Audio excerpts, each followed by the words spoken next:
Megadeth and Testament.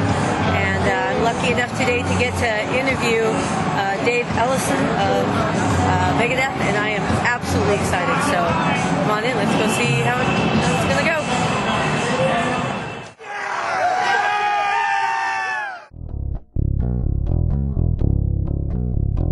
Okay, hi, this is Litsa Olsson coming from the WAMU Theater in Seattle, Washington, and I am lucky enough to be sitting right next to Mr. Dave Ellefson. How are you doing today? Excellent. How are you? Excellent. Yeah. Fine. Thanks for taking some time to answer some questions.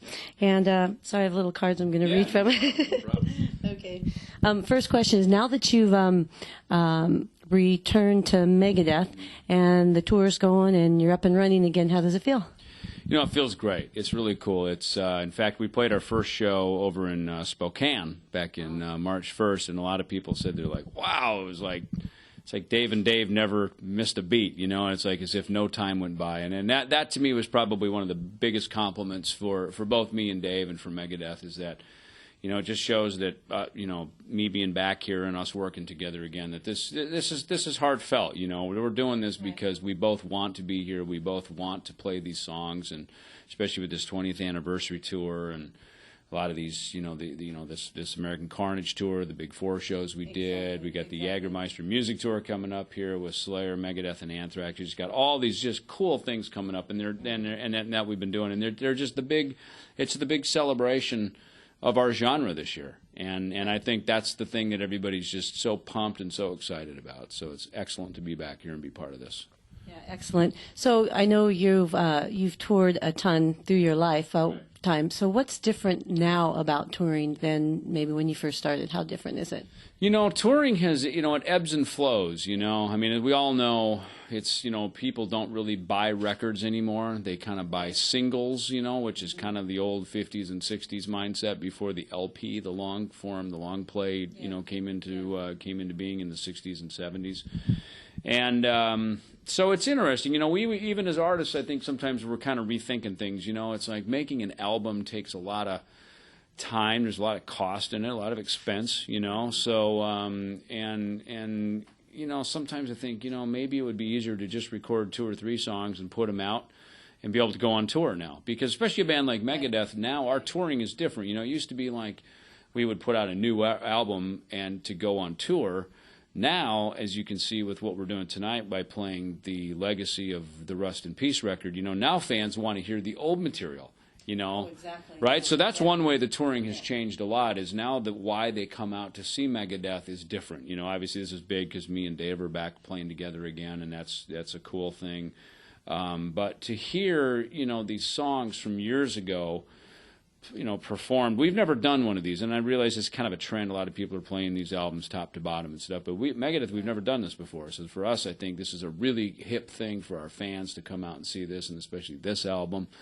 And ironically, all of our albums are now starting to hit this 20-year mark, you know. Yeah, so and congratulations on the 20 years. Yeah, thank you. It doesn't seem like it's been that long ago. I mean, you asked me about touring. It seems like we were just probably in a building just like this, you know, and it was the original Rust in Peace. So, I mean, I don't know what it feels like to you guys as fans, but to me, you know, and journalists and whatnot, but for me as the musician, I mean, it doesn't feel like it was 20 years ago, that's for sure. Time seems it flies for all of us, it does, I think. Right? Yeah. But, you know, I'm looking at the kids out there that are already lined up. It seems like you have attracted, your music has just made such a mainstay that you've attracted so many younger fans now.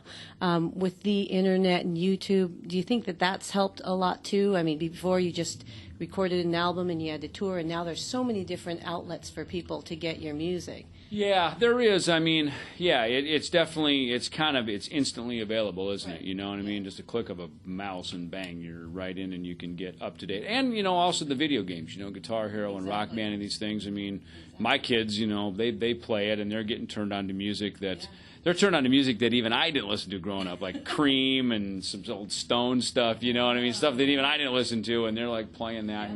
But it's cool, man. It's like, you know, even the video games, it kind of gives you a whole new generation a really walk down, you know, the history of rock and roll. Mm-hmm. And now it's cool that Megadeth is part of that history. And I agree, you know, our music, you know, as we play it now, it still seems fresh. It doesn't seem tired. It doesn't seem dated. It doesn't seem like, oh, this is like from an era a long time ago.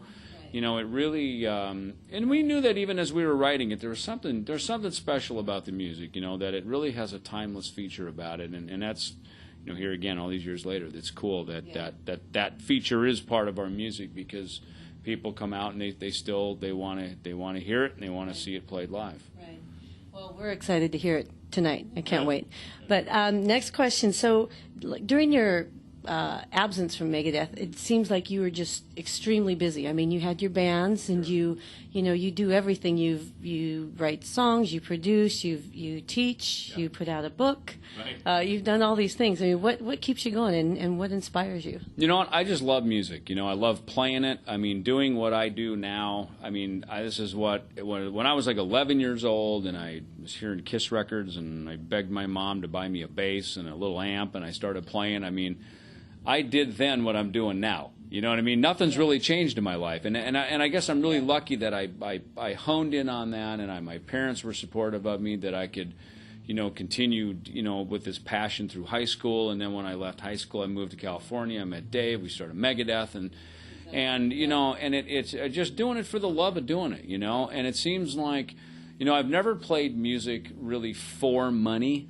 But as a result of playing music for the love of the music, it seems like the financial thing is kind of taking care of itself, you know what I mean? You know, musician's lifestyle is feast or famine lots of times, you know what I mean? So you have to prepare for your you know, down times, you know. But well, especially when you were starting out. Too. Yeah, exactly. But even then, you know, because I didn't do it for the perks, I did it just for the love of doing it. You know, that I think that's why I suffered through those years, because there were, you know, especially when Dave and I were starting Megadeth, man, I mean, and anybody who knows, viewers who may have started bands or in bands, I mean, you know that it's like, whether it's a cover band or it's an original band, I mean, there's dues you got to pay, you know. Lean years. There's lean years, you know. So I think, you know, doing it for the love of it is what has kept me so involved in it. Even my years away from Megadeth, I just love to play. I love hanging out with musicians. I like being in the room, writing, recording, performing, doing all these things. And to me, look, it's great to be playing arenas in front of a ton of people, but, you know, honestly, I played shows where there's 50 people there, and you know what, man, sometimes those shows are every bit as much fun, because you're really just playing, you're playing for each individual person, you know, and it's, you know, if it's only about your ego having to have a packed stadium, you know, as much fun as that is, at the end of the day, you know, I kind of check my ego at the door with that stuff, and make sure that I'm really just doing it for the love of being up there playing and making people excited and having fun, you know. Very cool. Very cool. That's great.